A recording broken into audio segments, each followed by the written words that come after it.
ایران کے شہید supreme leader آیت اللہ سید علی خامنہئی کا سفر آخرت۔ وزیر اعظم شہباز شریف نے امام خمینئی مصلی میں شہید ایرانی سپریم لیڈر کی تجہیز و تکفین میں شرکت کی۔ نائب وزیر اعظم اسحاق ڈار اور فیلڈ مارشل سید عاصم منیب بھی وزیر اعظم کے ساتھ تھے۔ اسپیکر ریاض صادق، وزیر اطلاعات طلعت طارر، وزیر داخلہ محسن نقوی اور وزیر اعلیٰ سندھ مراد علی شاہ بھی پاکستانی وفد کا حصہ۔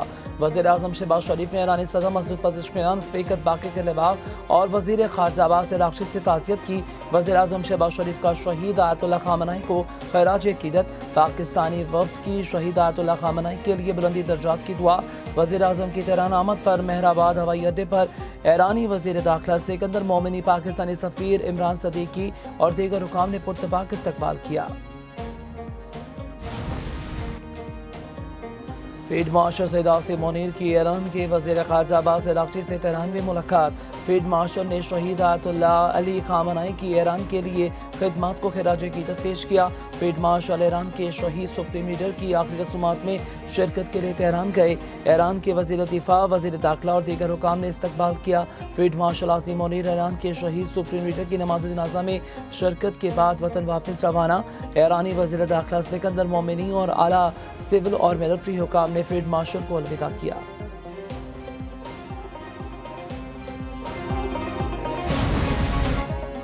چیئرمین سینیٹ سید یوسف رضا گیلانی کی شہید علی خامنہئی کی تعزیتی تقریب میں شرکت۔ گورنر خیبر پختونخوا فیصل کریم کنڈی بھی تہران میں تجہیز و تکفین میں شریک ہوئے۔ وفد نے تہران کے امام خمینی مصلی میں شہید سپریم لیڈر آیت اللہ خامنہئی علی خامنہئی کو خراج عقیدت پیش کیا۔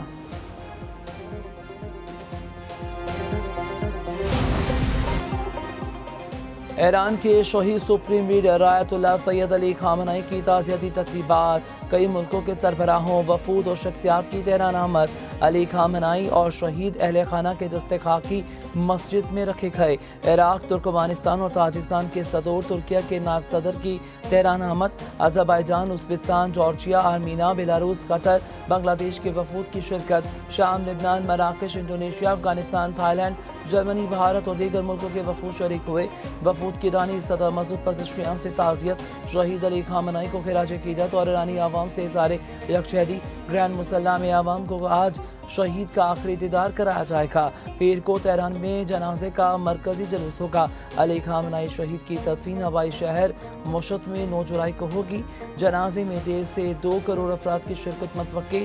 آیت اللہ علی خامنہئی 28 فروری کو امریکی اور اسرائیلی فضائی حملے میں شہید ہوئے تھے۔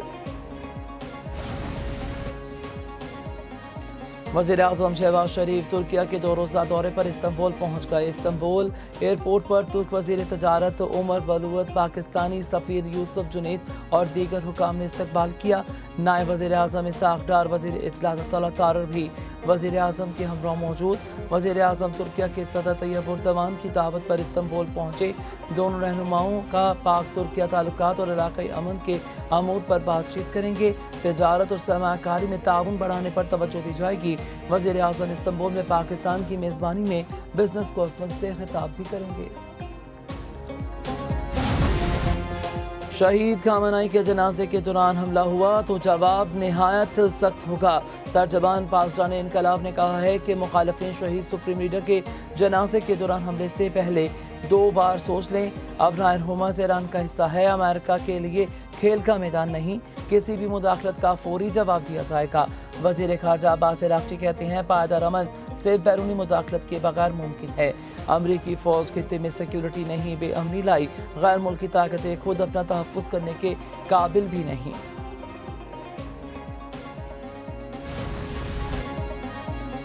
ایران کے ساتھ معاملات خوش اسلوبی سے آگے بڑھ رہے ہیں۔ ایران تمام شرائط ماننے پر آمادہ ہو گیا۔ امریکی صدر ڈونلڈ ٹرمپ کا دعویٰ، کہا خطے میں امن کے لیے کوششیں جاری ہیں۔ حال ہی میں ایران کا نیا ریڈار سسٹم بھی اڑا دیا۔ ایران میں مہنگائی 300% ہے۔ ٹرمپ نے مزید کہا اسرائیل میں ان کی مقبولیت 99% تک تھی۔ کوئی یہودی ڈاکومنٹری کو ووٹ کیسے دے سکتا ہے؟ پاکستان اور بھارت کی جنگ کے دوران 11 طیارے گرائے گئے۔ پاکستان اور بھارت کے درمیان جنگ روک کر 3 کروڑ جانیں بچائیں۔ دوسری جانب ایران جنگ میں ساتھ نہ دینے پر ٹرمپ کی یورپ سے ناراضی برقرار۔ نیٹو کے سب سے زیادہ مالی اخراجات واشنگٹن اٹھاتا ہے۔ ایرانی رہنماؤں کے قتل کا گھنونا اسرائیلی منصوبہ، امریکہ نے ایران کو اسرائیلی خفیہ منصوبے سے آگاہ کر دیا۔ نیو یارک ٹائمز اور واشنگٹن پوسٹ کا تہلکہ کے انکشاف، لکھا امریکہ کو خدشہ تھا، ایرانی مذاکرات کار اسرائیل کے نشانے ہیں اور اسرائیل نے مذاکرات سبوتاژ کرنے کے لیے ایرانی وزیر خارجہ اور اسپیکر کے قتل کا منصوبہ بنایا تھا۔ امریکہ نے اسرائیلی حکام پر زور دیا ایران کی سیاسی قیادت کو نشانہ بنانے سے گریز کریں۔ ایک امریکی عہدیدار نے بتایا کہ اسرائیلی کارروائی سے ایران کی اعتدال پسند قیادت ختم ہو جاتی۔ امریکہ نے بروقت ایرانی قیادت کو اس منصوبے کے بارے آگاہ کر دیا تھا۔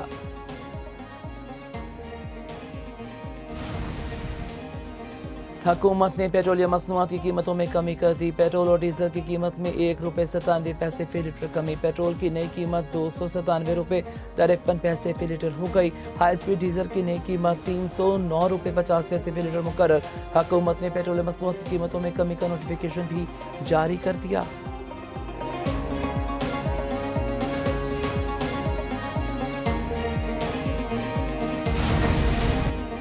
عالمی جوہری توانائی ایجنسی کو متاثرہ ایٹمی تنصیبات کا معائنہ نہیں کرائیں گے، ایرانی اسپیکر باقر کلیباف کا صاف انکار، کہا وہ جوہری مراکز جنہیں امریکی بمباری سے نقصان پہنچا وہاں IAEA کو رسائی نہیں دیں گے۔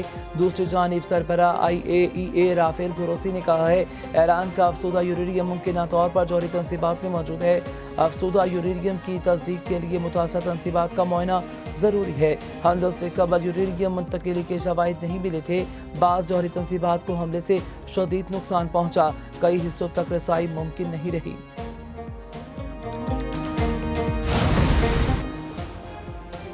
امریکہ کا افغانستان سے ہونے والی دہشت گردی کے خلاف پاکستان کی حمایت کا اعلان کر دیا، دہشت گردی کے خلاف جنگ میں پاکستان کی قربانیوں کا بھی اعتراف۔ امریکی محکمہ خارجہ نے کہا کہ پاکستانی عوام نے دہشت گردوں کے ہاتھوں بہت مصائب جھیلے، امریکہ افغان طالبان کو دہشت گرد تنظیم قرار دیتا ہے، پاکستان اور افغانستان کے درمیان کشیدگی برقرار ہے، پاکستان امریکہ کا اہم نان نیٹو اتحادی ہے، امریکہ دہشت گرد حملوں کے خلاف پاکستان کے حق کے دفاع کی حمایت کرتا ہے۔ ایک مضبوط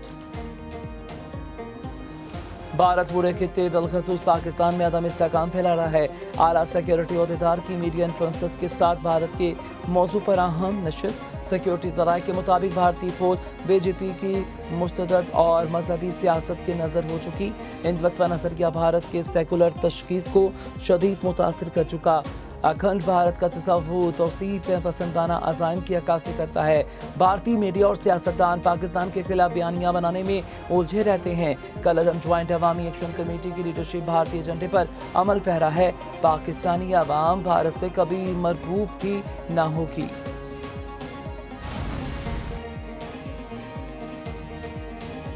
BJP کا ایک ہی اصول، پاک بھارت امن نہ قبول، BJP اور ہندو انتہا پسندوں نے مذاکرات کے حامیوں کو بھی دہشت گرد قرار دے دیا۔ بھارتی میڈیا کے مطابق 117 بھارتی اور پاکستانی شخصیات کی امن اپیل پر BJP اور بھارتی شدت پسندوں کی شدید تنقید، مقبوضہ کشمیر اور بھارت کی نمایاں شخصیات نے پاکستان سے روابط بحال کرنے کی تجویز دی تھی۔ کھلے خط پر فاروق عبداللہ، محبوبہ مفتی اور عمر فاروق نے دستخط کیے۔ راک کے سابق سربراہ SK دلت نے بھی مذاکرات کو بہترین قرار دیا۔ OP شاہ، مانی شنکر سمیت 61 بھارتی شخصیات نے بھارت سے فضائی حدود کھولنے کی درخواست کی۔ روابط بحال کرنے کی تجویز پر کئی پاکستانیوں کے دستخط بھی موجود ہیں۔ خورشید کستوری، سلیمہ ہاشمی۔ لاہور میں مبینہ زیادتی کا شکار غیر ملکی خواتین وطن واپس روانہ ہو گئیں۔ غیر ملکی خواتین سے مبینہ زیادتی کیس میں اہم پیش رفت سامنے آ گئی۔ متاثرہ غیر ملکی خواتین کی وطن واپسی سے قبل طبی معائنہ کیا گیا، میڈیکل رپورٹ پولیس کو موصول۔ ذرائع کے مطابق میڈیکل رپورٹ تفتیشی مفاد میں خفیہ رکھی گئیں۔ ملزم رضا ڈار کے خاندانی تعلقات پولیس تفتیش میں سامنے آ گئے۔ مبینہ زیادتی کیس میں تحقیقات کا دائرہ مزید وسیع کر دیا گیا۔ حتمی فیصلہ عدالت شواہد کی بنیاد پر کرے گی۔ پنجاب حکومت نے ملتان اور راولپنڈی کے انتظامی عہدوں پر اکھاڑ پیچار کر دی۔ راولپنڈی کے کمشنر، ڈپٹی کمشنر اور ملتان کے ڈپٹی کمشنر کو ہٹا دیا گیا۔ کمشنر راولپنڈی عبدالعامر کھٹک کو SNGADA رپورٹ کرنے کا حکم دے دیا گیا ہے۔ ڈپٹی کمشنر ملتان محمد نعمان